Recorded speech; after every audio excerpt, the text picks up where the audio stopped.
अगर मैं आपको ये कहूँ कि डेली एक लड्डू खाएंगे तो आपके दिन की प्रोटीन डेफिशिएंसी बहुत हद तक कम हो सकती है, क्योंकि एक लड्डू के अंदर 12 से 15 ग्राम तक प्रोटीन होता है और भी बहुत सारे इसके अंदर न्यूट्रिशन होती हैं। यकीन कर रहे हैं? नहीं कर रहे? करना पड़ेगा, क्योंकि ये बना है सोयाबीन से। चलिए मिलके बनाते हैं। तो मैंने यहाँ पे लगभग 100 ग्राम के आसपास सोयाबीन की दाल ली है। सोयाबीन की दाल आसानी से मार्केट में मिल जाती है। ये बहुत बढ़िया सोर्स होता है प्रोटीन का, प्लांट बेस का। अक्सर हम इसको भूल जाते हैं। हम मूंग की दाल, चने की दाल, अरहर की दाल ज्यादा सेवन करते हैं, लेकिन सोयाबीन की दाल ये बिल्कुल ही भूल जाते हैं। आपको पता है सोयाबीन की दाल से ही सोया मिल्क बनता है, उसी से टोफू बनता है, इसी से सोया चाप बनती है। तो इसको डायरेक्ट खाएंगे तो मजा आ जाएगा ना। मैंने यहाँ पे क्या किया कि इसको सबसे पहले अच्छी तरह से वॉश कर लिया। वॉश करने के बाद में हम इसको भूनेंगे। अब इसको डायरेक्ट भूनना है, कोई घी तेल कहीं नहीं डालना है इसके अंदर। ऐसा करने से क्या होता है कि इसका कच्चापन निकल जाता है। अगर इसको आप पहले ही भून लेंगे तो बहुत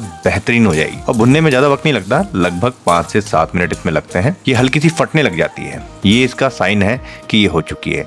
आप चाहें तो उसको खा के भी देख सकते हैं। अगर आपको कच्चापन महसूस होता है तो आप इसको और भून लीजिए। गैस की आंच मीडियम टू लो ही रहनी चाहिए। अब उसी कढ़ाई के अंदर 2 से 3 बड़े चम्मच घी का इस्तेमाल करेंगे और बिल्कुल धीमी आंच पर आधा कप बादाम इसके अंदर फ्राई करेंगे। जब भी काजू बादाम को फ्राई किया जाता है बिल्कुल धीमी आंच पे फ्राई किया जाता है। अगर आंच तेज रहती है तो क्या होता है, बाहर से तो पक जाता है लेकिन अंदर से कच्चापन रह जाता है। और इसका क्या साइन होता है, ये फटने लग जाता है। बादाम जब फट गया इसका मतलब कि वो हो गया। जितना बादाम उतना ही हमने काजू ले लिया इसके अंदर। इसका भी वही मेथड है, मतलब कि लो टू मीडियम फ्लेम पे इसको फ्राई करना है। और काजू तो बहुत जल्दी फ्राई होता है। तीसरी बारी आती है यहाँ पे मूंगफली की। मूंगफली तो आपको पता ही है, मूंगफली तो गरीबों का मेवा माना जाता है और ये भरपूर मात्रा में प्रोटीन होता है। आप इसको भून के फ्राई करके खाइए, हमेशा अच्छा रहता है। इसको भी हमने भून लिया है, हल्का सा फट गया है, निकाल लिया है। अब आते हैं हमारे कद्दू के बीज। कद्दू के बीज में प्रोटीन भरपूर मात्रा में होता है, फाइबर भरपूर मात्रा में होता है, हार्ट की हेल्थ के लिए बहुत अच्छा होता है, क्योंकि इसमें मैग्नीशियम, पोटेशियम,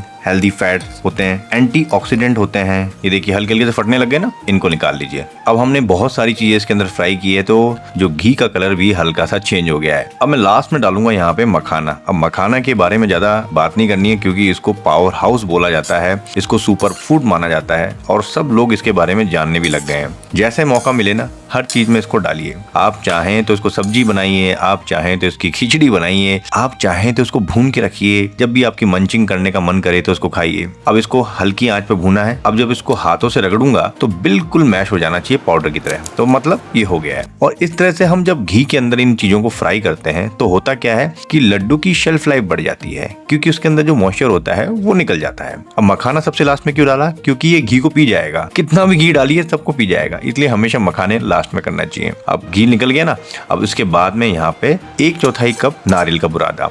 नारियल का बुरादा टेस्ट बहुत अच्छा लाता है। हल्का सा भूनना है, कालापन नहीं आना चाहिए और जलेबी की स्मेल नहीं आनी चाहिए। बहुत जल्दी होता है, मुश्किल से 1 से 2 मिनट के अंदर, क्योंकि इसके अंदर खुद का एक नेचुरल ऑयल होता है। जो दाल हमने भून के रखी थी, अब उसको क्या करना है, पीसना है। पीसना कैसा है कि हल्का सा दरदरा रहे, क्योंकि जब लड्डू बनेंगे या फिर हलवा आप बनाएं तो हल्का सा दांतों में और जीभ पे लगना चाहिए, बिल्कुल प्लेन नहीं होना चाहिए। अगर आप इसको हाथों से महसूस करेंगे तो हल्के से दाने महसूस होंगे आप, मतलब कि परफेक्ट है। अब जो बादाम, काजू, मूंगफली के दाने और साथ साथ में जो कद्दू के बीज हमने रखे थे, सभी को हम पीस लेंगे। लेकिन इनको भी पाउडर जैसा नहीं बनाना है, हल्का सा दरदरा रखेंगे तो अच्छा लगेगा खाने में। ये लीजिए, बन गया एक पाउडर, लेकिन दरदरा। मखाने भी हमारे ठंडे हो गए। ठंडे होने के बाद में पीसने में बड़ी आसानी होती है। इसका बिल्कुल पाउडर बना दीजिए। पाउडर बनाएंगे तो बॉडी मिलेगी और जो लड्डू हैं उनको बांधने में ज़्यादा दिक्कत नहीं आएगी। अब एक कढ़ाई लेनी है, उसके अंदर लगभग 3 से 4 बड़े चम्मच घी का इस्तेमाल करना है।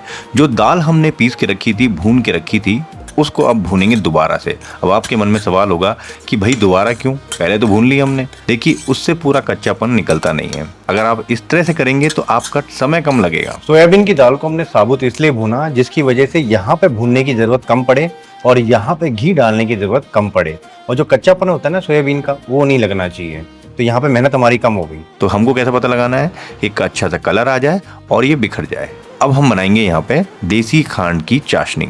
आप चाहें तो यहाँ पे गुड़ की चाशनी बना सकते हैं, चीनी की चाशनी बना सकते हैं। जो देसी खांड होती है वो अनरिफाइंड होती है, हमारी सेहत के लिए अच्छी होती है, लेकिन इतनी भी अच्छी नहीं होती है कि आप इसको बहुत ज्यादा खाएं। भाई होती तो चीनी है, कम खाइए, अच्छा खाइए। 1 कप देसी खांड और आधा कप पानी, मतलब 2 तार की हमको चाशनी तैयार करनी है और ये बहुत जल्दी बन भी जाती है। कलर हल्का सा डार्क रहता है, जैसे जैगरी का रहता है ना, गुड़ का, वैसा ही रहता है इसके अंदर। थोड़ी देर के अंदर इसमें उबाल आ जाता है।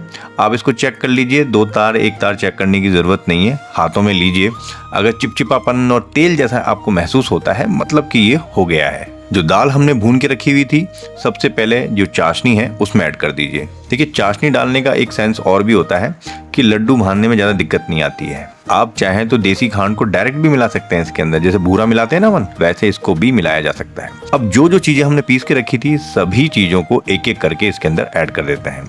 इसी के साथ में काली मिर्च के कुछ दाने कूट के डाले हैं, बहुत अच्छा फ्लेवर आता है। और इलायची का पाउडर फ्रेश कूट के डालना है, लगभग 5 से 7 इलायची ली है। काली मिर्च से क्या होता है कि जब मीठा किसी चीज़ को बनाते हैं तो काली मिर्च उसको रोकती है, मतलब उसको डोमिनेट करने की कोशिश करती है। इलायची से बढ़िया खुशबू आती है। सभी चीज़ों को अच्छी तरह से मिक्स कर दीजिए। ये बन गया हमारा चूरमा टाइप का मिक्स। अब देखिए, आप चाहें तो इसको ऐसे भी खा सकते हैं और चाहें तो इसके लड्डू बना सकते हैं।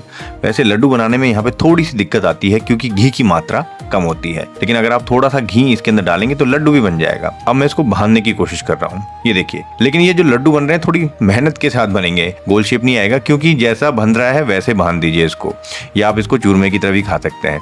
लेकिन आप चाहेंगे भाई हमको तो पूरी तरह से लड्डू जैसे ही चाहिए, बिल्कुल अच्छी तरह से बनने चाहिए, तो आप इसमें घी डाल दीजिए, बहुत अच्छी तरह से बन जाते हैं। लड्डुओं की बाइंडिंग के लिए हमने इसमें घी का इस्तेमाल किया है। अगर आपके लड्डू साइडिंग से बाइंड नहीं हो पा रहे हैं तो आप और इसमें घी डाल सकते हैं, और अगर आप घी को कम करना चाहते हैं तो फिर आप इसको ऐसे ही खा सकते हैं। तो ये बन गए हमारे बहुत ही शानदार सोया दाल के लड्डू। इनको ट्राई कीजिए, बहुत अच्छी चीज है। आप चाहें तो देसी खांड को रिप्लेस कर सकते हैं, उसकी जगह स्टीविया डाल सकते हैं। तो इसको ट्राई कीजिए और बताइए कि इसका टेस्ट कैसा है। भाई मेरे घर पे बना, सबको पसंद आया, आपके घर में बनेगा तो सबको पसंद आएगा। तो कैसी लगी आपको ये रेसिपी? अच्छी लगे तो लाइक एंड शेयर जरूर करना दोस्तों। फिर मिलते हैं नई रेसिपी के साथ में। जय हिंद।